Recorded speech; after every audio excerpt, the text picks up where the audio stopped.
The woman who dared defy a king and became his equal. What happens when a desperate gamble lands you in the crosshairs of the most dangerous man in the kingdom? When a secret message meant for another falls into the hands of an alpha king who never forgets, never forgives, and never loses control. Until now?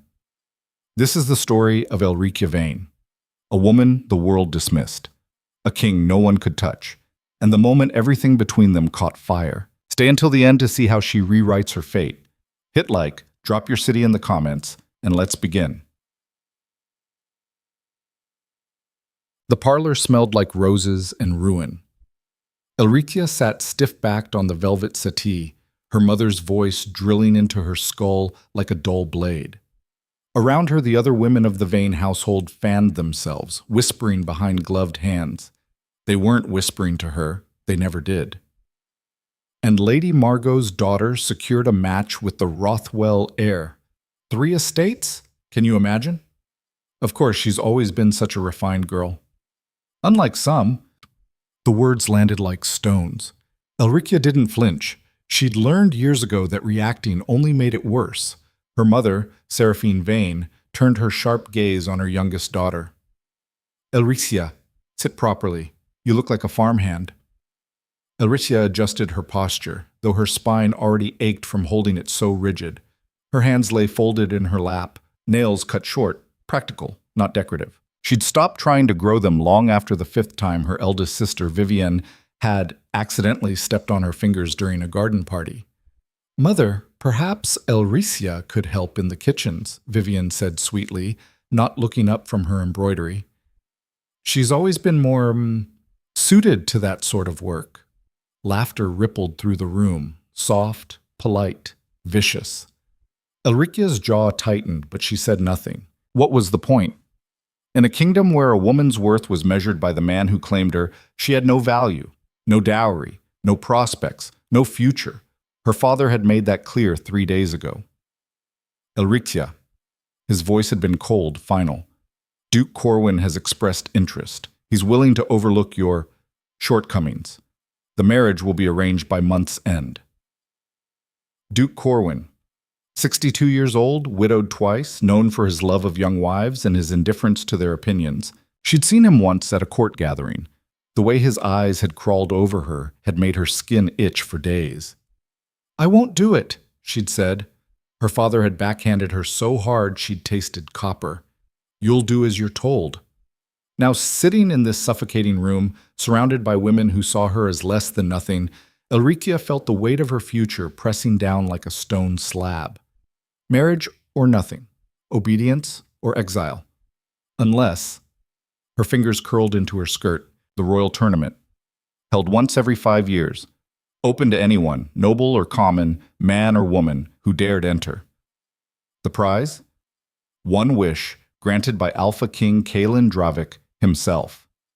Anything the winner desired: land, title, wealth, freedom. The last tournament had ended in blood. 2 competitors dead, another crippled.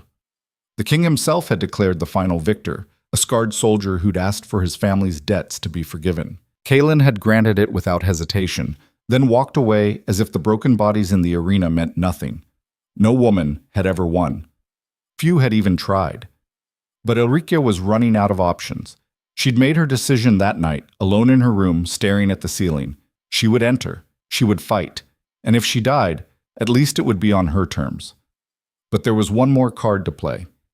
Duke Lysander Hale. Charming, handsome, scandal-prone. He'd smiled at her once at a winter ball, and the memory had stayed with her like a warm coal in the cold. He wasn't cruel like Corwin. He wasn't old. And rumor had it he was looking for a wife, someone unconventional, someone with spirit, someone like her. If she could secure his interest before the tournament, she'd have a fallback, a way out that didn't end in blood or chains. So she'd written the note. It had taken her 3 attempts.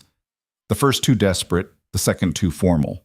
The third, "Your Grace, they say you prefer women who think for themselves. I am one. They say you value courage over obedience. I have the former in excess, the latter not at all. If you're interested in a match that won't bore you to death, meet me at the fountain in the Eastern Gardens tomorrow at dusk. I'll be the one not curtsying. Evie, bold, reckless. Exactly the kind of thing that would either intrigue him or get her dismissed as a lunatic. She'd sealed it with wax, her hands shaking, and handed it to a servant she trusted, a young man named Peter, who owed her a favor after she'd covered for him when he'd broken a vase in the library. "Deliver this to Duke Hale's chambers," she'd whispered, "directly to him, no one else." Peter had nodded, tucked it into his coat, and disappeared. That was 2 days ago. She hadn't heard anything. No response, no summons, nothing. Either he hadn't received it, or he'd read it and decided she wasn't worth his time. Her stomach twisted. "Elritzia." Her mother's voice snapped her back to the present. "Are you even listening?" "Yes, mother." "Then answer the question. What did Lady Margot just ask you?" Elritzia blinked. Lady Margot, a hawk-faced woman with too many jewels and not enough kindness, was staring at her with thinly veiled disdain. "I asked," Margot repeated slowly, as if speaking to a child, "whether you've given any thought to your future. Your mother mentioned Duke Corwin's offer. Such a generous opportunity for a girl in your position." Translation: "You're lucky anyone wants you at all." Elrica's smile didn't reach her eyes. "I'm considering all my options, Lady Margot." "Options?" Vivian laughed. "What options? You're 23 and unmarried. You have no dowry, no connections, and no prospects. Duke Corwin is offering you a life most women would kill for. Then perhaps one of them should marry him." The room went silent. Seraphine's face turned white, then red. "Elricia, apologize." "For what? Speaking the truth." "For being an ungrateful, insolent—" "Enough!" The voice came from the doorway. Her father, Lord Aldrich Vane, stood framed in the entrance, his expression carved from ice. "Elricia, my study, now." She rose without a word, ignoring the satisfied smirks from the other women. As she followed her father down the hall, dread pooled in her stomach. He didn't speak until the study door closed behind them. "What?" he said quietly. "Did I tell you about embarrassing this family?"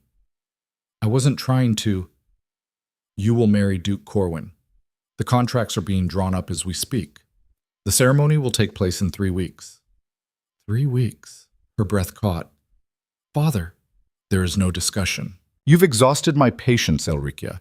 You will do your duty, or I will see you removed from this household entirely. Do you understand?" Removed, disowned, cast out with nothing. Her throat felt tight, but she forced the words out. "What if I had another option?" His eyes narrowed. "What are you talking about?" "The royal tournament. It starts in 2 weeks. If I enter, if I win, I could ask the king for my freedom, for land, title, independence. I wouldn't need a husband. I wouldn't need anyone." For a moment, her father just stared at her. Then he laughed. It was a harsh, bitter sound. "You? In the tournament? You can't even hold a sword properly."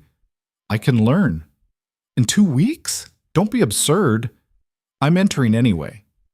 The laugh died. His hand shot out, gripping her arm hard enough to bruise. "You will do no such thing. You will marry Corwin, and you will stop this foolishness before you humiliate us further." She wrenched her arm free. "Or what?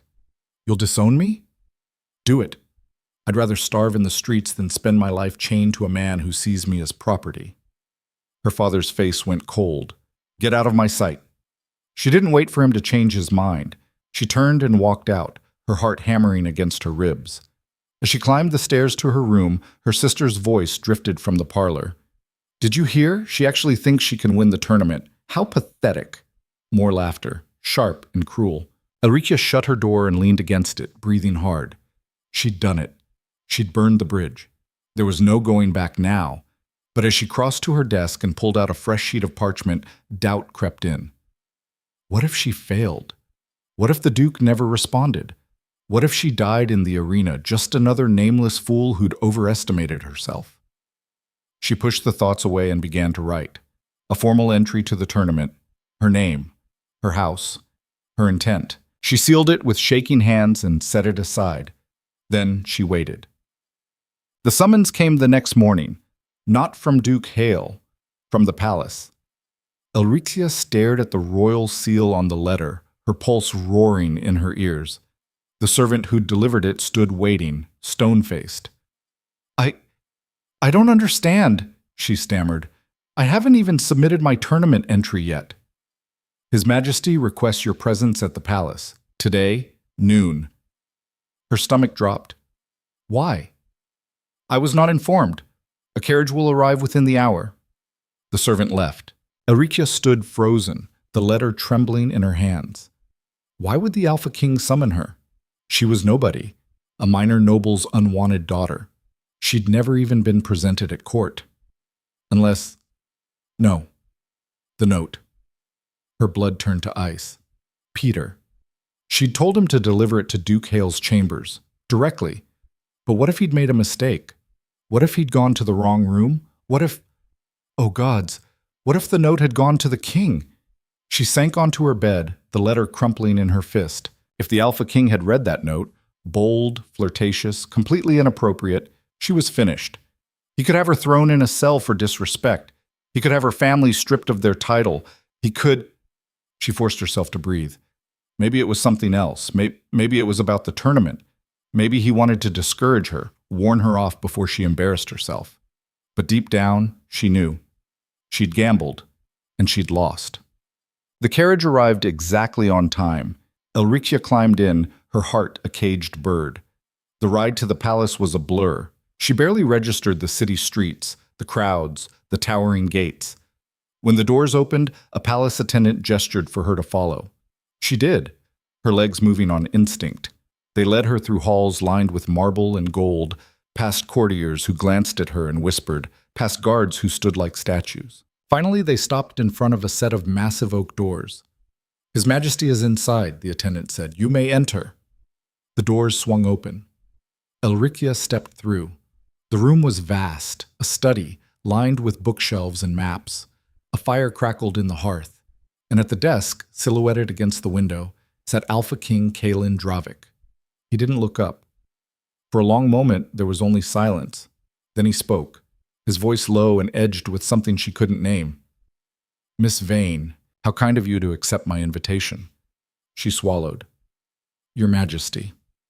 Tell me. He set down the pen he'd been holding and finally looked at her. His eyes were dark, unreadable. When you wrote this, he held up a folded piece of parchment, her handwriting. Who exactly did you think you were writing to? Her knees almost buckled. He had it. He'd read it, every word. Her voice cracked. She tried again. I thought there was a mistake. No mistake. He rose, moving around the desk with slow, deliberate steps. Your servant delivered it exactly as instructed, to the Duke's chambers. Unfortunately for you, Duke Hale was away on business. His rooms were being cleaned, and the servant assigned to his quarters brought me anything that looked interesting. He stopped a few feet away, still holding the note. Imagine my surprise, he continued, when I read a letter from a woman I'd never met proposing a secret meeting because she values courage over obedience and doesn't curtsy. Elricia couldn't breathe. So, his gaze pinned her in place. I'll ask you again. Who did you think you were writing to? The truth. There was no point lying. Duke Hale, she whispered. I was writing to Duke Hale.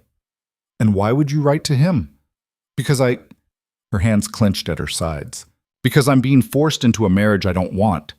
I thought if I could secure his interest, I'd have a way out. A choice. A choice. He repeated the word like it tasted strange. And the tournament? I heard you planned to enter. She nodded, not trusting her voice. So you were hedging your bets, marriage or combat. Either way, you'd escape your fate. Yes. For a moment he said nothing. Then, impossibly, he smiled. It wasn't kind. That's the most honest answer I've heard in months. He set the note on the desk and leaned back against it, crossing his arms. Here's what's going to happen, Miss Vane. You're going to enter the tournament. You're going to fight. And I'm going to watch every single moment. Her heart stuttered. Why? His smile widened, cold and sharp. Because I want to see if you're as brave as you claim, or if you're just another desperate woman who writes love letters to the wrong man. She opened her mouth to argue, but he raised a hand. You're dismissed. The tournament begins in 12 days. Don't disappoint me." She turned and fled, her pulse pounding in her ears. Behind her, the king watched her go, and for the first time in years, Kalen Dravik felt something other than boredom. He picked up the note again, reading the words one more time. "I'll be the one not curtsying." His smile didn't fade. "We'll see about that." The ride back from the palace felt longer than the journey there. Elrikia sat rigid in the carriage, her mind spinning in circles that led nowhere good. The king had her note. He'd read every reckless word, and instead of throwing her in a cell or stripping her family of their title, he'd told her to fight. "I want to see if you're as brave as you claim." The words echoed in her skull like a taunt. When the carriage stopped in front of the Vane estate, she climbed out on shaking legs. The front door opened before she reached it. Her mother stood in the entrance, face tight with barely controlled fury. "Where have you been?" "The palace," Elrikia pushed past her. "The king summoned me." Seraphine grabbed her arm, spinning her around. "The king? Why would... What did you do?" "Nothing. He wanted to discuss the tournament." "You submitted your entry?" "Not yet, but I'm going to." Her mother's grip tightened until it hurt. "You will do no such thing. Your father has forbidden it. Duke Corwin arrives tomorrow to finalize the marriage contract. You will be here, you will be pleasant, and you will accept his proposal with gratitude." Elrikia wrenched her arm free. "I'd rather die in the arena." "That can be arranged." The voice came from behind them. Vivian leaned against the parlor doorway, examining her nails with theatrical boredom. "The tournament's mortality rate is what, 30%? You won't last past the first trial." "Then it won't be your problem anymore, will it?" Vivian's smile was all teeth. "No, it really won't." Elrikia turned and climbed the stairs before her mother could grab her again. Behind her, Seraphine's voice rose in pitch, shrill with anger, but Elrikia didn't stop. She reached her room, locked the door, and collapsed against it. 12 days. She had 12 days to learn how to fight well enough not to die immediately. The tournament had 3 trials. The first tested skill, archery, swordplay, hand-to-hand combat. The second tested endurance, a hunt through the king's forest, competitors tracking and being tracked. The third was the final challenge, different every year, designed to break whoever made it that far. Last tournament, it had been a fight in wolf form. Pure instinct, no human strategy. 2 competitors had shifted and never shifted back, lost to their animal minds. The winner had barely survived. Elrikia had never trained with a weapon in her life. She could ride, but only side saddle the way noble ladies were expected to. She could dance, embroider, play the harp. Useless skills for staying alive. She needed help. Real help. But who would train a woman everyone expected to fail? The answer came to her slowly, reluctantly. There was one person. Someone who owed her nothing and had every reason to refuse. But it was her only option. She waited until nightfall, until the house went quiet. Then she slipped out through the servants' entrance, avoiding the main halls where her family might see.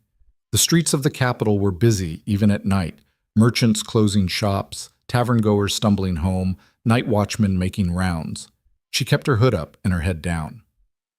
The address she'd memorized led her to the edge of the merchant district, where the buildings were older and the streets narrower. She stopped in front of a narrow townhouse with a faded sign, Kael's training yard. She'd heard about this place from servants' gossip. A former soldier, discharged after an injury, who trained anyone willing to pay. No questions asked, no judgment. She knocked. Nothing. She knocked harder. The door swung open. A man stood in the entrance, lean and scarred, one eye milky white from an old wound. He looked her up and down with his good eye, unimpressed. "We're closed. I need training. Come back tomorrow." He started to close the door. Elrikia shoved her foot in the gap. "I'll pay double your rate, triple." "I don't train nobles." "Why not?" "Because you quit the second it gets hard. And I don't waste my time on quitters." "I won't quit." He laughed, sharp and bitter. "They all say that." "The tournament starts in 12 days. I need to learn enough not to die in the first trial. That's it. Just enough to survive." His expression shifted slightly. "You're entering the tournament?" "Yes." "You're insane." "Probably." He studied her for a long moment. Then he stepped back, opening the door wider. "Fine. Triple rate, Paid up front, and if you quit, I keep the money. Deal. She followed him inside. The townhouse was sparse, bare walls, worn furniture, the smell of sweat and leather. He led her down a narrow hallway to a back room that opened into a small courtyard. Training dummies stood against one wall. Weapon racks lined another. "What's your name?" he asked. "Elricia Vane. Cale Thorne, former King's Guard. Discharged 5 years ago." He gestured at his damaged eye. "Took a blade meant for someone else. They gave me a medal and a pension and told me to disappear." "I'm sorry." "Don't be. I hated the job anyway." He crossed his arms. "Now, what do you know?" "About fighting? Nothing." "Nothing?" "I can dance." He stared at her. "You're serious?" "Unfortunately." He scrubbed a hand over his face. 12 days. "You want to learn enough not to die. That's a low bar, but we'll see." He grabbed a wooden practice sword from the rack and tossed it to her. She caught it clumsily. It was heavier than she expected. "First lesson," Cale said. "You're not trying to win. You're trying to survive. Big difference. Winning takes skill you don't have time to learn. Surviving takes strategy and luck. Strategy I can teach. Luck you're on your own." He drew his own practice blade. "The first trial is skill-based. Archery, swordplay, unarmed combat. You'll fail at all 3. Accept that now." "That's encouraging?" "I'm not here to encourage you. I'm here to keep you alive." He moved into a fighting stance. "The goal isn't to be the best. It's to be good enough that the judges don't eliminate you immediately. You understand?" She nodded. "Then show me what you've got." She raised the sword, trying to remember anything she'd ever seen in training demonstrations. She swung. Cale blocked it with barely any effort, then swept her legs out from under her. She hit the ground hard. The breath knocked from her lungs. "Pathetic," he said. "Again." She got up, swung again. He disarmed her in 2 moves. Again. By the 3rd attempt, her arms were shaking. By the 5th, she could barely lift the sword.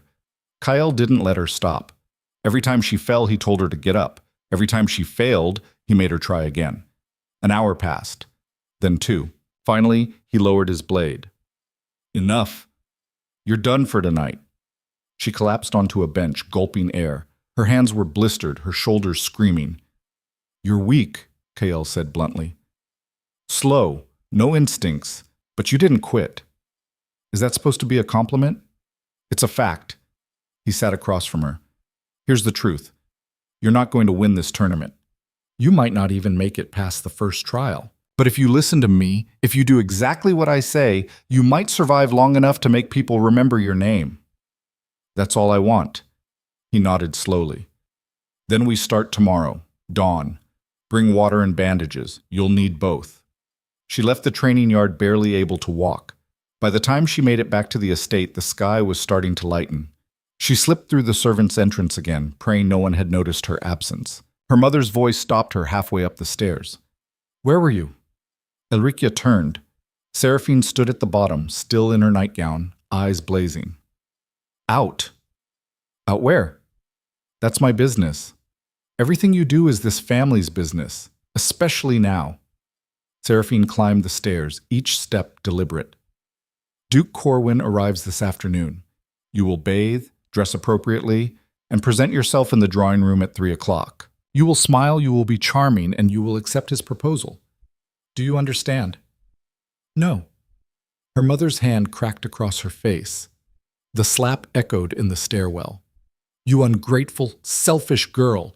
Do you have any idea what your father has sacrificed to arrange this match? Duke Corwin could have anyone. He's choosing you out of pity." Elricia's cheek burned, but she didn't flinch. "Then tell him to choose someone else. You think you have a choice? You think you can just walk away from your responsibilities?" Seraphine's voice dropped to a hiss.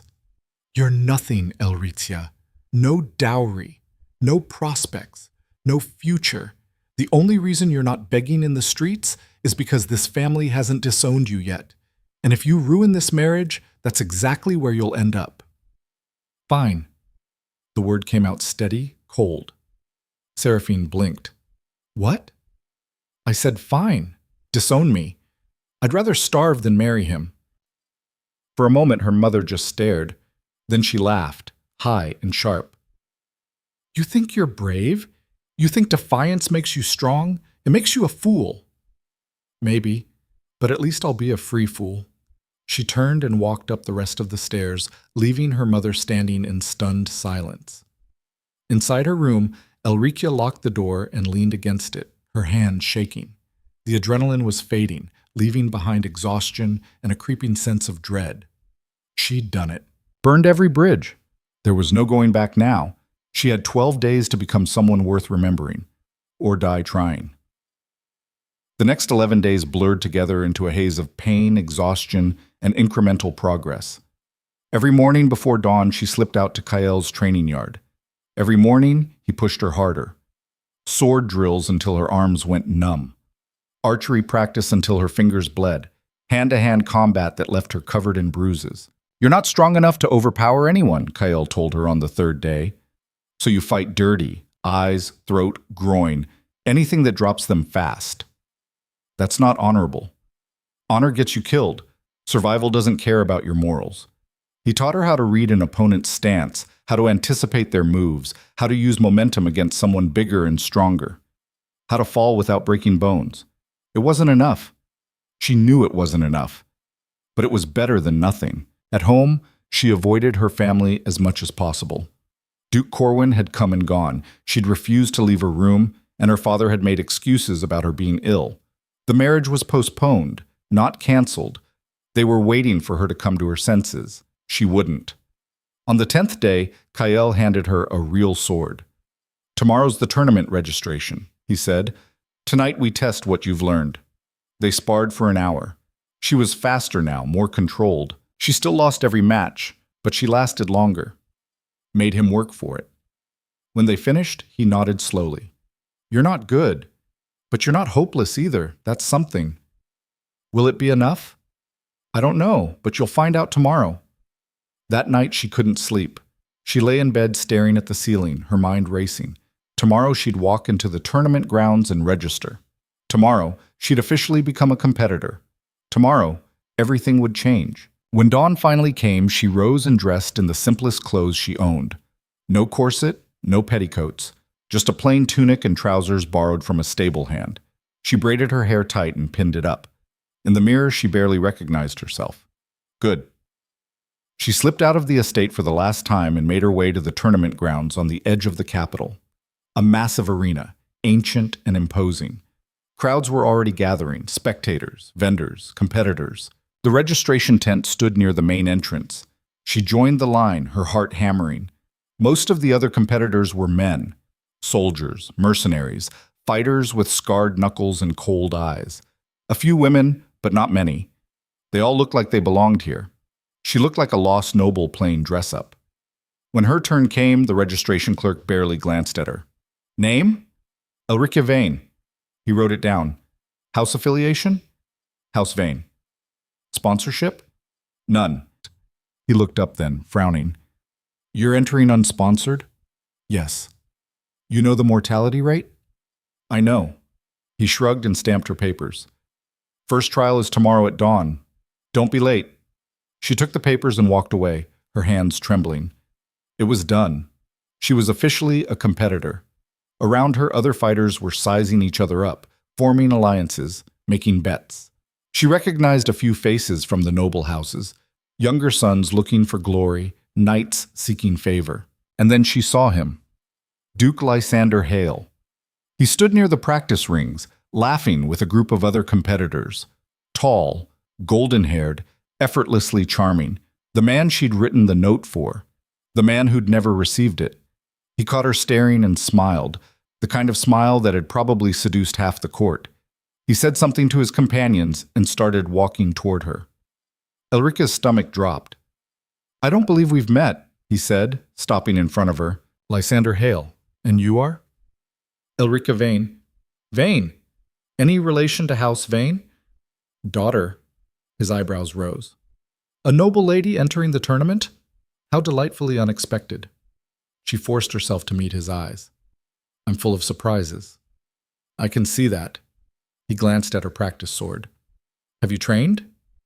Some? Some. He grinned. Well, Lady Elricia, I look forward to seeing what you can do. May the best fighter win. He walked away before she could respond. She stood there, frozen. He'd been polite, charming, completely indifferent. She was nothing to him, just another competitor he'd forget by tomorrow. The note had been a fantasy, a desperate gamble that never had a chance.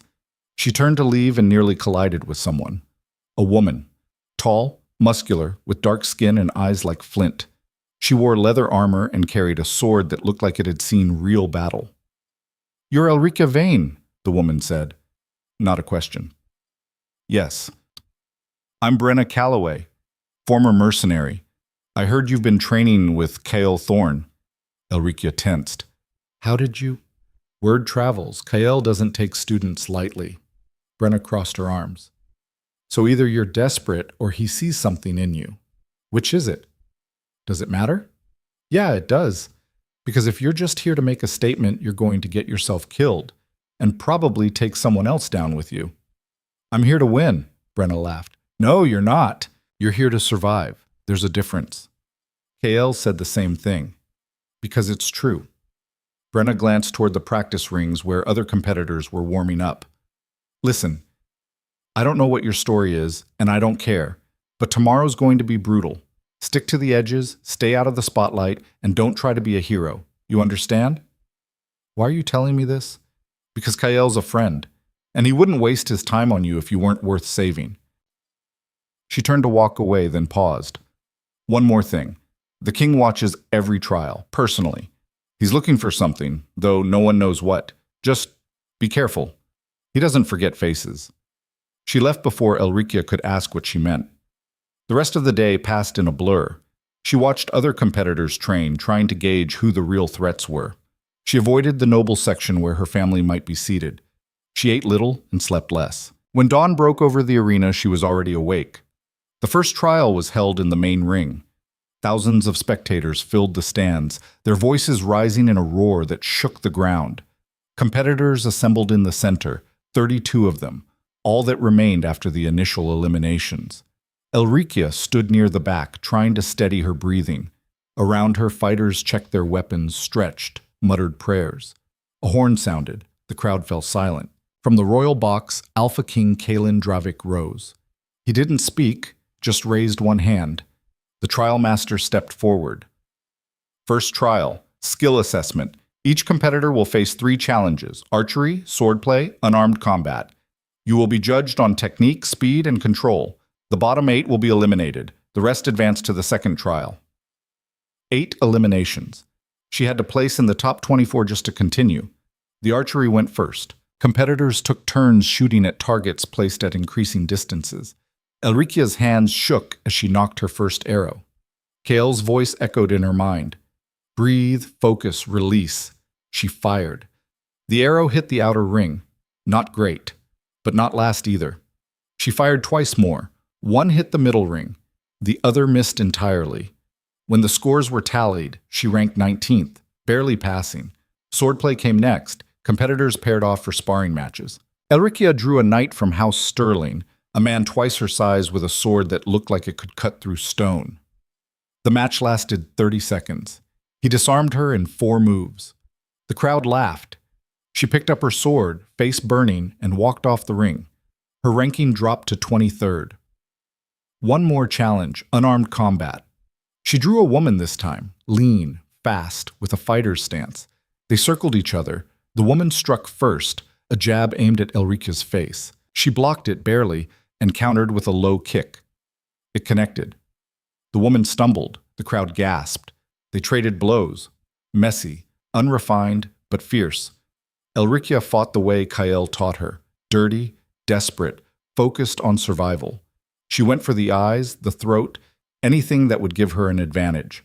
The woman was better trained, but Elrica was more reckless. The match ended when Elrica got inside the woman's guard and drove her elbow into her ribs hard enough to crack something. The woman dropped, gasping. The judges called the match. Elrica stood in the center of the ring, breathing hard, her knuckles split and bleeding. The crowd wasn't laughing anymore.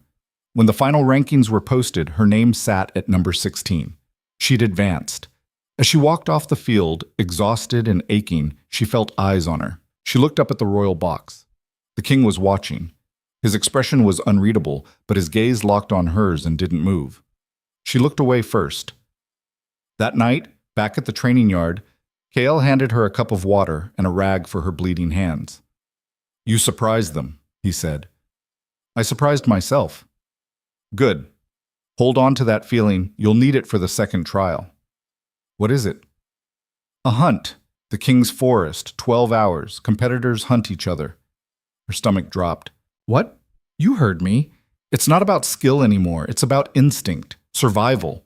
The weak get picked off first." He met her eyes. "You've made it this far. Don't waste it by getting cocky." "I'm not cocky. I'm terrified." "Even better. Fear keeps you sharp." He stood. "Get some rest. You've got 2 days before the second trial. Use them." She nodded and turned to leave. "Elrikia." She looked back. "You did well today. Better than I expected. Don't let anyone tell you otherwise." It was the closest thing to praise he'd ever given her. She held on to it like a lifeline. The next 2 days were a nightmare. News of her advancement spread through the capital like wildfire. The noble houses were scandalized, a vain daughter, fighting in the tournament like a common mercenary. Her family was humiliated. Her father sent word she was disowned, effective immediately. Her belongings would be removed from the estate. She was no longer welcome. She'd expected it. It still hurt. She spent those 2 days at Kael's, sleeping in the spare room, training until her body gave out. He taught her how to track, how to move silently, how to set traps. "In the forest, you're prey," he said. "Act like it. Stay hidden. Stay quiet. Let the others tear each other apart. Only fight if you have no choice." On the morning of the second trial, she stood at the edge of the King's Forest with the other 24 competitors. The trees stretched endlessly, dark and tangled. Somewhere in those woods, they'd hunt each other. 12 hours. Survive until sundown. The horn sounded. They scattered into the trees. Elrikia ran until her lungs burned, then kept running. She found a stream, followed it upstream, looking for high ground. Behind her, she heard shouts, the crack of breaking branches. Someone screamed. It had already started. She climbed a tree and crouched in the branches, trying to control her breathing. Below, 2 competitors fought with knives. One went down, throat cut. The other ran. This wasn't a competition. It was slaughter. Hours passed. She stayed in the trees, moving only when she had to. She heard fights, screams, the sounds of people dying. By midday, the forest had gone quiet. Too quiet. She climbed down, moving carefully. The stream was nearby. She needed water. She knelt at the bank, cupped her hands. Someone grabbed her from behind. A man, big. He slammed her into the ground, his weight crushing her.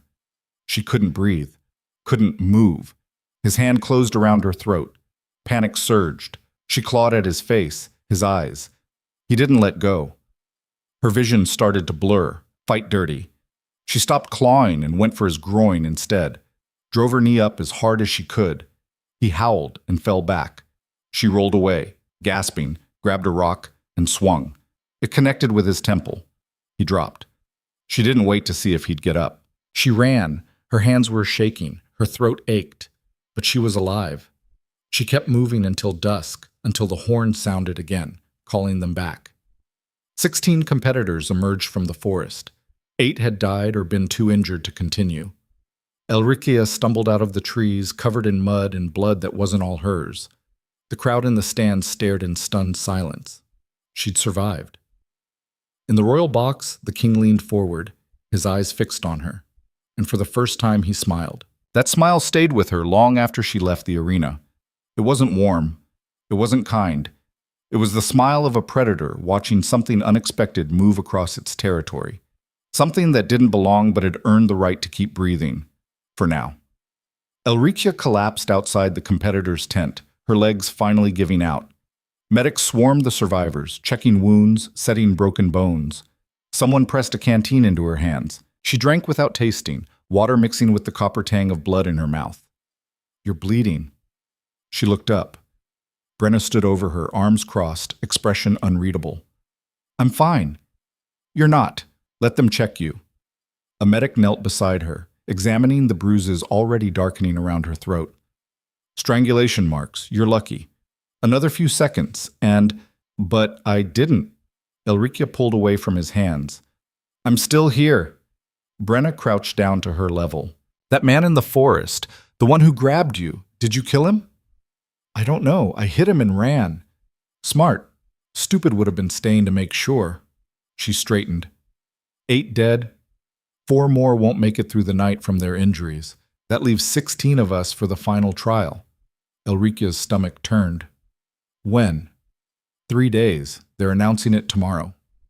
Brenna's expression softened slightly. You should leave the capital, go home, recover. I don't have a home anymore. The words came out flat, empty. Brenna's eyes narrowed. Your family? Disowned me after the first trial. Where are you staying? The training yard. Kyle's letting me use his spare room. Brenna was quiet for a moment, then she sighed. Come on. You can't recover sleeping on a wooden bench. I've got a place near the docks. It's not fancy, but it's got a real bed and hot water. I don't need... Yes, you do, and you're not arguing. She grabbed Elricia's arm and hauled her to her feet. Move! Elricia was too exhausted to fight. She followed Brenna through the emptying tournament grounds, past vendors packing up, past clusters of spectators still talking about the day's violence. A few pointed at her, whispered. That's the vain girl. Did you see her in the forest? Covered in blood. She won't last the final trial, no way. She kept walking, her jaw tight. Brenna's apartment was small and cluttered. Weapons on the walls, maps on the table, the smell of leather and old smoke. But it was warm, clean. Bathroom's through there, Brenna said, pointing. Towels in the cabinet. Take your time.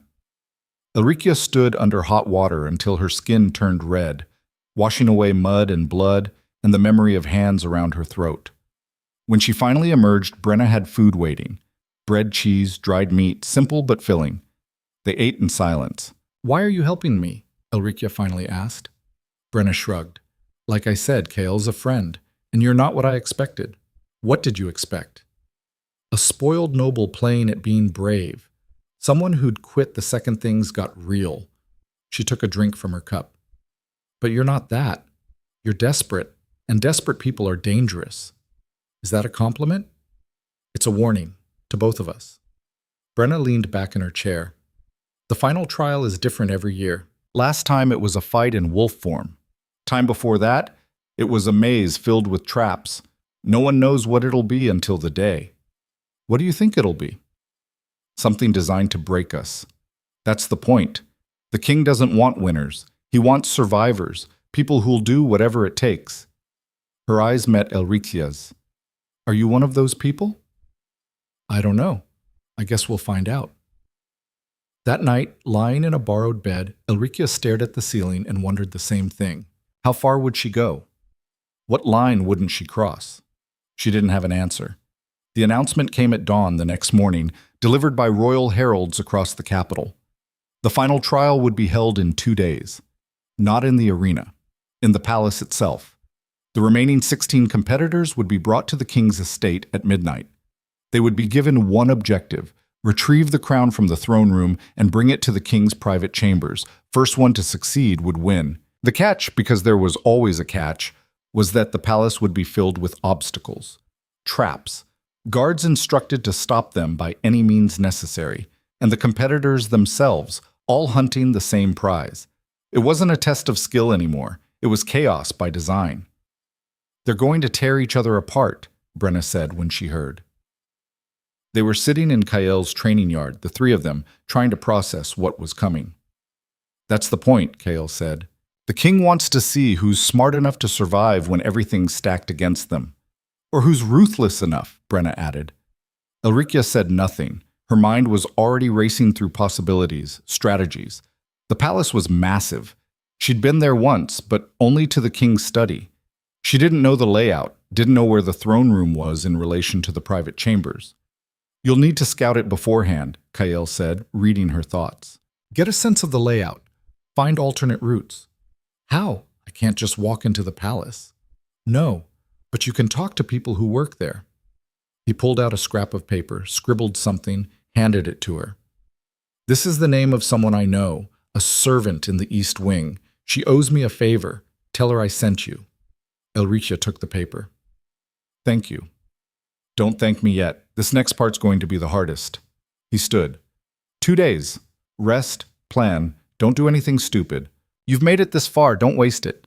She spent the next day tracking down Kael's contact, a middle-aged woman named Margit who worked in the palace kitchens. Margit was suspicious at first, but when Elricia mentioned Kael's name, her expression softened. He got my son out of some trouble a few years back, Margit said quietly. I told him if he ever needed anything, he just had to ask. I need information about the palace layout, the throne room and the king's private chambers. Margit's eyes widened. You're in the tournament? Yes. You're that girl, the one everyone's talking about, the noble who refused to quit. Elricia didn't know how to respond to that. Margit studied her for a long moment, then nodded. Come with me. She led Elricia through the servants' entrance, down narrow corridors staff used to move unseen through the palace. They stopped in a storage room. Margit pulled out a rolled parchment, a map, hand-drawn, showing the palace's main floors. This is old, but the bones haven't changed, she said, spreading it out. Throne room is here, central wing, 3rd floor. King's chambers are here, west tower, 5th floor, opposite sides of the palace. Elricia traced the distance with her finger. It was farther than she'd hoped. What's the fastest route? Main corridors, but they'll be watched, guarded. Everyone will go that way. Margit pointed to a different path. This is the servants' passage. Narrow, easy to defend, but less obvious. And this, she tapped another section, is the old wing. Half of it's been closed off for renovations. Unstable floors, broken windows, dangerous. But if you're fast and careful, you could cut through here and save time. Will guards be there? I don't know. This is the king's game. He could have guards everywhere or nowhere. You won't know until you're inside. Elricia memorized the routes, burning the image into her mind. When she was done, Margit rolled up the map. One more thing, the woman said. The king himself will be watching. Not from the stands like the other trials. He'll be inside, moving through the palace, testing you himself. Elricia's pulse kicked. Why? Because that's what he does. He doesn't just want to see you fight. He wants to see how you think, how you react under pressure. Margit's expression turned serious. Be careful, girl. The king's interest is a dangerous thing. Elricia thought about the smile. The way his eyes had tracked her. She knew. The night before the final trial, she couldn't sleep. She lay in Brenna's spare bed, staring at shadows on the ceiling, her mind running through scenarios. Plans within plans. Contingencies. Around midnight, there was a knock at the door. Brenna answered it. Low voices, then footsteps approaching. You've got a visitor, Brenna said. Elricia sat up. A palace guard stood in the doorway, his expression blank. Miss Vane, His Majesty requests your presence. Her stomach dropped. Now? Yes. Why? I was not informed. She looked at Brenna, who shrugged, hand resting on the knife at her belt. Elricia stood, pulled on her boots, and followed the guard outside. A carriage waited in the street. The ride to the palace was silent. Elricia's mind spun. Why would the king summon her the night before the trial? To disqualify her? To warn her off? The carriage stopped. The guard opened the door. She stepped out into a private courtyard she didn't recognize. No crowds, no other competitors, just silence and moonlight. The guard led her through a side entrance, up a spiral staircase, down a hall lined with portraits of past kings. They stopped at a door. He knocked once. Enter! The guard opened the door and gestured for her to go in. Then he left, closing it behind her. The room was a library, shelves floor to ceiling, a fire crackling in the hearth. And standing by the window, silhouetted against the night, was the king. He didn't turn around. Do you know why I summoned you? Her voice came out steadier than she felt. No, Your Majesty. Because I want to make something very clear before tomorrow. He turned then, and the firelight caught his face. Sharp features, dark eyes that missed nothing.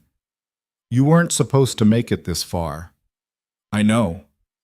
And yet here you are. 16 competitors left. You're one of them. He moved closer, each step deliberate. Tell me, why did you really enter this tournament? I already told you, I want my freedom. Freedom? He repeated the word like it was foreign. From what? Your family? Marriage? Expectations? All of it. And you think winning will give you that? It's the only chance I have. He stopped a few feet away, close enough that she could see the scar along his jaw, the calluses on his hands. A king who'd fought his own battles. You wrote that note to Duke Hale, he said, offering yourself as a potential match. Why him? She swallowed. Because he seemed kind, like someone who wouldn't try to control me. And you thought kindness was enough? I thought it was better than nothing. His expression shifted, something almost like amusement flickering across it. You have no idea what kind of man Lysander Hale really is, do you? I don't know what you mean. He's charming. Everyone loves him. But charm is a mask. Underneath, he's as calculating as anyone at court, more so because people don't see it coming. Kaelin leaned against the desk, arms crossed. If you'd succeeded in catching his attention, he would have married you, smiled the whole time, and spent the rest of your life making sure you stayed exactly where he wanted you. Pretty, obedient, grateful. The words hit like a slap. You don't know that. I know him better than you do. We grew up together. I've watched him manipulate people for years. His eyes locked on hers. You think I'm the monster, the cruel king who forces women to fight for their freedom. But at least I'm honest about what I am. Lysander lies, and people believe him because they want to. She didn't know what to say to that. Her plan, her backup, her safety net, unraveled in her mind. Why are you telling me this? Because tomorrow, you're going to be inside my palace, hunting for something you'll never find. Her breath caught. What? The crown. It won't be in the throne room. That's too obvious. I moved it. Then where? I'm not going to tell you. A faint smile. But I will give you a hint. The crown isn't the real prize. It never was. I don't understand. You will. When the trial starts. He straightened, moving toward the door. You should go. Get what rest you can. Tomorrow's going to be brutal. Wait. The word came out before she could stop it. He paused, hand on the door. Why did you really summon me here? He looked back at her, and for just a moment his expression was unreadable. Because I wanted to see if you were as brave as you pretend to be. Or if fear would make you run. And? You're still here. He opened the door. The guard was waiting outside. Miss Vane needs an escort back, Kaelin said. Then, without looking at her again, he walked away. The ride back to Brenna's was a blur. Elricia's mind couldn't hold on to anything. The crown wasn't the prize. What did that mean? What was the real objective? When she stumbled back into the apartment, Brenna took one look at her face and swore. What happened? The king summoned me. Why? I don't know. To mess with my head, I think. It worked. She collapsed onto the couch and told Brenna everything. When she finished, Brenna was quiet for a long time. The crown isn't the real prize, she finally said. That's what he told you? Yes. Then what is? He wouldn't say. Brenna paced, thinking. Maybe it's a test. Maybe he wants to see who's smart enough to figure it out. Or maybe he's lying and the crown is exactly where it's supposed to be. Or maybe the whole thing's rigged and none of us were ever going to win. No, he wouldn't go through all this just to rig it. There's a prize. There's always a prize. We just have to figure out what it actually is. Elricia rubbed her face. I feel like I'm playing a game where I don't know the rules. Welcome to dealing with royalty. Brenna sat down across from her. Listen, whatever happens tomorrow, stick to your plan. Get to the throne room, see what's there. If the crown's gone, adapt. You're good at that. Am I? You're still alive, aren't you? It wasn't much of a pep talk, but it helped. The next night, midnight, Elricia stood with 15 other competitors outside the palace gates. They'd been stripped of weapons, given plain black clothes, and told the rules one last time. Retrieve the crown. Bring it to the king's chambers. First one wins, any method, any path, no limits. The gates opened. They ran.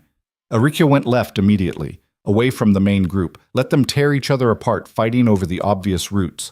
She headed for the servants' passage Margaret had shown her. The palace at night was different, darker, quieter. The halls that had seemed grand in daylight now felt like a maze designed to swallow people whole. She heard shouts behind her. Fighting. Someone screamed. She kept moving. The servants' passage was narrow, just like Margit said. Elrikia slipped inside, her breathing loud in the confined space. She moved fast, following the mental map in her head. A guard appeared at the far end. She froze. He raised his sword. She spun and ran the other direction, her heart hammering. Behind her, footsteps. He was chasing. She took a sharp turn, found a door, yanked it open. A storage room. She ducked inside, pressed herself against the wall, and held her breath. The footsteps passed, faded. She waited another 10 seconds, then slipped back out. By the time she reached the third floor, her lungs were burning. She could hear fighting somewhere above her. Crashes. Shouts. The tournament had turned the palace into a war zone. She found the throne room. The doors were open. Inside, 3 competitors were already fighting over the empty throne. The crown wasn't there. She'd expected it. The king had told her. But seeing it confirmed sent a spike of panic through her. If the crown wasn't here, where was it? The crown isn't the real prize. She turned and ran, her mind racing. If the crown wasn't the prize, what was? What was the king actually testing? And then it hit her. The note. She'd written a note meant for the duke. It had ended up with the king. He'd read it, kept it, summoned her because of it. What if the trial wasn't about retrieving the crown at all? What if it was about getting to him? Her pulse spiked. The king's chambers. That was the destination. But what if he was the prize? What if the first person to find him, not the crown, was the winner? It was insane, but it made a sick kind of sense. She changed direction, heading for the west tower. 5th floor. The king's chambers. She took the old wing, the dangerous shortcut Margit had warned her about. The floors creaked under her weight. One board snapped, and she nearly fell through. She caught herself, kept moving. Behind her, she heard someone else enter the wing. Running, getting closer. She didn't look back. She climbed the stairs 2 at a time, her legs screaming. 4th floor, 5th floor. The hallway stretched in front of her. At the end, a door. The king's chambers. She ran. The footsteps behind her were louder now, closer. She reached the door, grabbed the handle, yanked it open, and stopped. The king stood in the center of the room, arms crossed, waiting. "Took you long enough?" he said. She stumbled inside, gasping for air. Behind her, someone else burst into the hallway. Duke Lysander Hale. He saw her, saw the king. His expression shifted from triumph to confusion. "Your Majesty, the crown isn't here," Kaelin said calmly. "It never was." Lysander's face went pale. "Then what?" "The trial wasn't about the crown. It was about figuring out the real objective." The king's eyes moved to Elrikia. "She did. You didn't." Lysander looked between them, realization dawning. "You rigged this. For her." "I didn't rig anything. I simply presented a puzzle. She solved it." "This is insane. The tournament is supposed to be fair." "The tournament is whatever I say it is." Kaelin's voice dropped, cold and final. "You're dismissed, Duke Hale." Lysander stood frozen for a moment. Then his charm slipped back into place, smooth and practiced. "Of course, Your Majesty. My apologies." He glanced at Elrikia, and something ugly flickered in his eyes. "Congratulations." He left. The door closed. Silence. Elrikia stood there, shaking, barely able to process what had just happened. "You won," the king said. "I don't understand. There was no crown." "The crown was never the point. The point was to see who could think beyond the obvious, who could adapt when the rules changed." He moved closer. "You did. Congratulations." She stared at him. "Why? Why what?"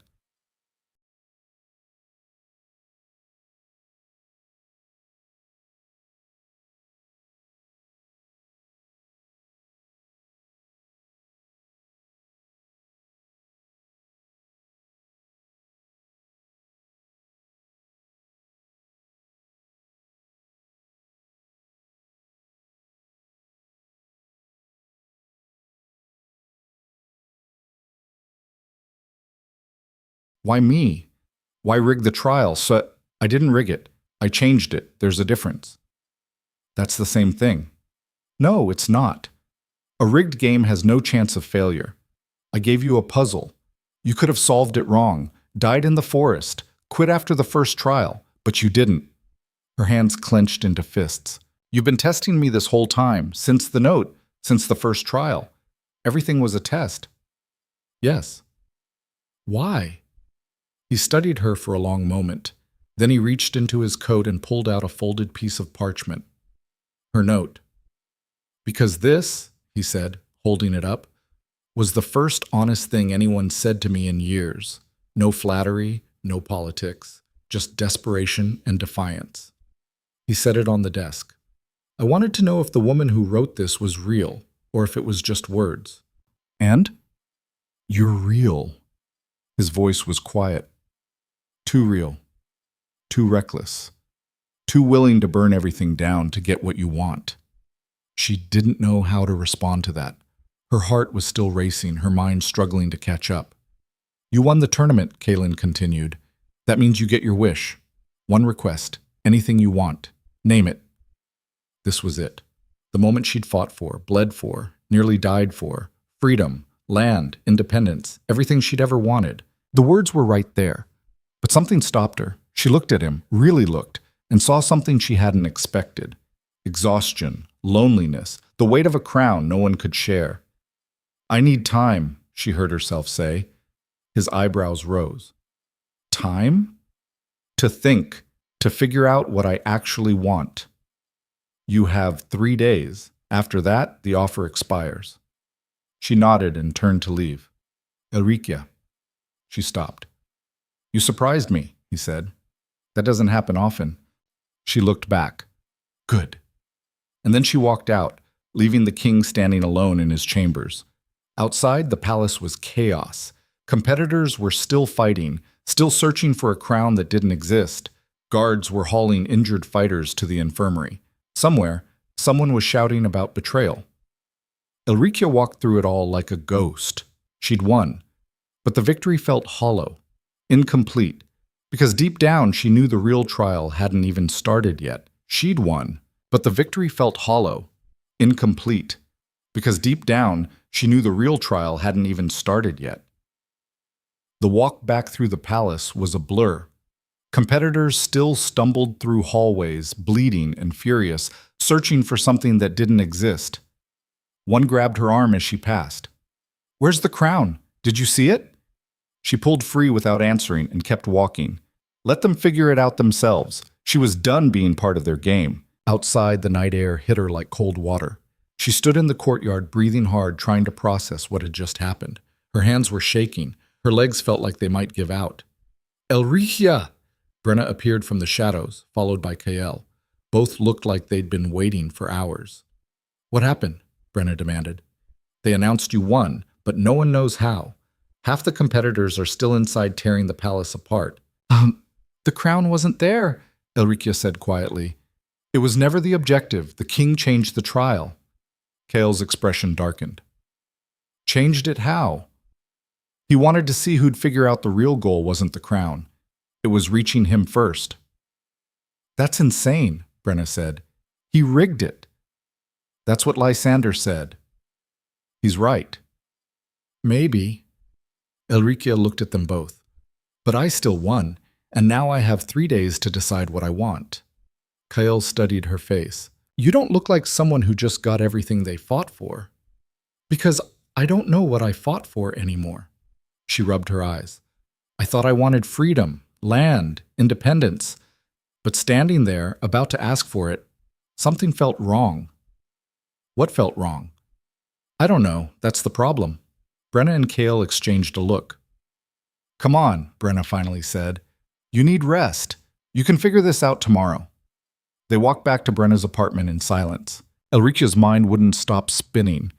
The king's face when he'd looked at her, the way he'd said too real, like it was a problem, like she was a problem. Inside, Brenna poured 3 cups of something strong. They sat at the table, exhaustion settling over them like fog. So, Kael said, 3 days. What are you actually considering? Everything? Nothing? I don't know. Elrikia took a drink. It burned. I could ask for land, build something of my own, never have to answer to anyone. That's what you wanted from the start. Brenna said. I know, but now that I can have it, she trailed off. What if it's not enough? What if I spend the rest of my life alone on some estate, wondering if there was something bigger I should have asked for? Like what? She didn't answer, couldn't, because the thought forming in her mind was too dangerous to say out loud. The next morning, she woke to pounding on the door. Brenna answered it, and voices rose, angry, insistent. Elricia stumbled out of the bedroom. A palace official stood in the doorway, flanked by 2 guards. Miss Vane, you're required at the palace. Immediately. Why? Duke Corwin has filed a formal complaint. He claims breach of contract regarding your arranged marriage. The king has summoned both parties to address the matter. Her stomach dropped. I was disowned. The marriage was dissolved. Your father dissolved your family ties. He did not dissolve the marriage contract. Duke Corwin is demanding fulfillment or compensation. Compensation? Financial restitution for the insult to his house and reputation. Brenna stepped forward.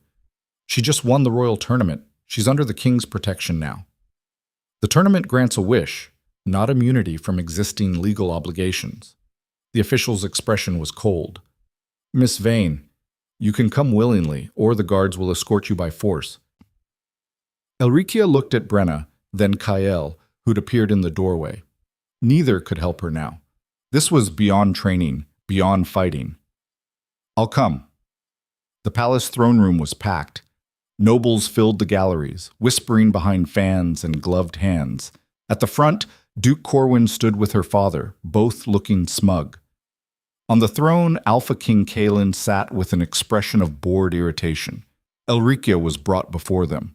The official read the complaint aloud. Duke Corwin of House Whitmore claims that Miss Elricia Vane, daughter of Lord Aldrich Vane, was contractually bound to marry him. The contract, signed by Lord Aldrich and witnessed by 3 members of the Noble Council, included a penalty clause. Should the bride refuse without just cause, the bride's family would forfeit 10,000 gold marks or equivalent property value. Lord Aldrich has since disowned Miss Vane, claiming she is no longer his responsibility. Duke Corwin demands the king rule on who bears the debt, Lord Aldrich or Miss Vane herself. The room erupted in whispers. Elricia's jaw tightened. This was a trap. Her father had said it perfectly. Either she'd be forced to marry Corwin to void the debt, or she'd be crushed under financial ruin before she could claim her tournament prize. The king raised one hand. Silence fell. Lord Aldrich, you disowned your daughter after she entered the tournament, correct? Her father stepped forward, his voice smooth. Correct, your majesty. Her actions brought shame to House Vane. I had no choice. And yet you signed a marriage contract binding her to Duke Corwin before the disownment. You accepted his bride price, negotiated terms. Yes, your majesty, as was my right as her father. And now you claim she's not your responsibility. She made that choice herself when she defied. Answer the question. Aldrich's face reddened. Yes, she is no longer my responsibility. Kaelin's gaze moved to Corwin. And you, Duke Corwin, you want this marriage fulfilled, despite the fact that the woman in question has made it clear she'd rather die than marry you. Corwin smiled, oily and confident. With respect, your majesty, a woman's preferences are irrelevant when contracts are involved. I paid good faith money. I expect fulfillment or restitution. Good faith. The king's voice was soft, dangerous. Tell me, Duke, how many wives have you had? 3, your majesty. And how did they die? The room went cold. Corwin's smile faltered. Those were tragic accidents. Were they? Kaelin leaned forward. Because I have reports that suggest otherwise. Your first wife fell downstairs, your second drowned in a bathtub. Your third died from a mysterious illness no physician could identify. Your Majesty, I was investigated and cleared by officials you paid. The king's eyes were ice. I'm not interested in your explanations. I'm interested in the truth. Corwin's face went white. Kaelin stood. The entire room held its breath. Here is my ruling. The marriage contract is void. Miss Vane owes nothing. Duke Corwin, you will withdraw your claim, or I will open a formal investigation into the deaths of your previous wives. Do you understand? Corwin looked like he'd been struck. Your Majesty, this is... Do you understand? Yes. Good. Lord Aldrich? The king's attention shifted. You signed a contract involving a daughter you later disowned. That makes you responsible for the debt, not her. You will pay Duke Corwin his restitution, 10,000 gold marks, by the end of the month. Aldrich sputtered. Your Majesty, that's... I don't have... Then sell something. I don't care. But the debt is yours, not hers. He turned to Elricia. Miss Vane, you're dismissed.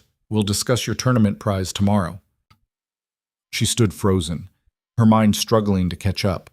The king had just dismantled the trap completely, destroyed her father's plan, humiliated Corwin in front of the entire court. Why? She curtsied, an automatic gesture, and turned to leave. Behind her, her father's voice rose in protest, but the king's response was sharp and final. She didn't hear the words, just the tone. Outside the throne room, she leaned against a pillar, her hands shaking. A servant appeared with a cup of water. She drank it without tasting. That was quite the performance. She looked up. Duke Lysander Hale stood a few feet away, arms crossed, expression unreadable. I didn't ask for his help, she said. No, but he gave it anyway. Interesting. What do you want? To congratulate you. You won the tournament, outsmarted everyone, including me. His smile didn't reach his eyes. The king was right about one thing. You're clever. He also said you're a manipulator who hides behind charm. Lysander's smile froze. Did he now? Yes. And you believed him? Should I? He studied her for a long moment. You know, I actually considered pursuing you after the note incident. I thought you might be amusing, someone different. He stepped closer. But now I see you're exactly like everyone else, desperate for the king's attention, willing to do anything to get it. That's not, save it, you won, enjoy your prize, whatever it is. He walked away, his footsteps echoing in the marble hall. Elricia stood there, anger and confusion twisting in her chest. She didn't want the king's attention. She didn't want any of this. She just wanted freedom. Hadn't she? She left the palace and walked through the capital without direction. People stared, pointed. Word had spread fast. The girl who'd won the tournament, the one who'd defied an arranged marriage and somehow gotten the king to intervene. She ended up at Kael's training yard. He was working with a practice dummy, his movements precise despite the damaged eye. He saw her and stopped. How bad? The king voided the contract, made my father pay the debt instead of me. Kael nodded slowly. That's good. Is it? Because now the entire court thinks I'm his, whatever they're calling it, favorite, pet project. I don't know. Does it matter what they think? Yes. No. I don't know. She sank onto a bench. He keeps interfering, testing me, watching me. I don't understand what he wants. Maybe he doesn't either. She looked up. Kael set down his practice sword and sat beside her. I met the king once, he said quietly, before I lost the eye. I was assigned to his personal guard for a diplomatic mission. 3 weeks traveling with him, watching him negotiate with foreign powers, settle disputes, make decisions that affected thousands of lives. He paused. You know what I learned? What? He's the loneliest man I've ever met. Everyone wants something from him. Power, favor, permission. No one just talks to him, sees him as a person. I don't see how that's relevant. You wrote him a note meant for someone else. You weren't trying to get his attention. You didn't even know he'd read it. And that note, by all accounts, was honest, raw, real. Kael met her eyes. When's the last time someone was real with the king? Elricia didn't answer. Couldn't. He's testing you, Kael continued, because he wants to know if you're actually different, or if you'll become like everyone else the moment you get what you want. What if I don't know what I want anymore? Then figure it out. You've got 2 days left. She spent those 2 days walking, thinking, avoiding Brenna's well-meaning advice and the looks from people who recognized her. She walked through markets where vendors called out prices, through residential districts where children played in the streets, through the noble quarter where everything was too clean, too perfect, too controlled. On the second night, she found herself outside the palace gates. She hadn't meant to come here. Her feet had carried her on instinct. Miss Vane. A guard approached. Not threatening, just present.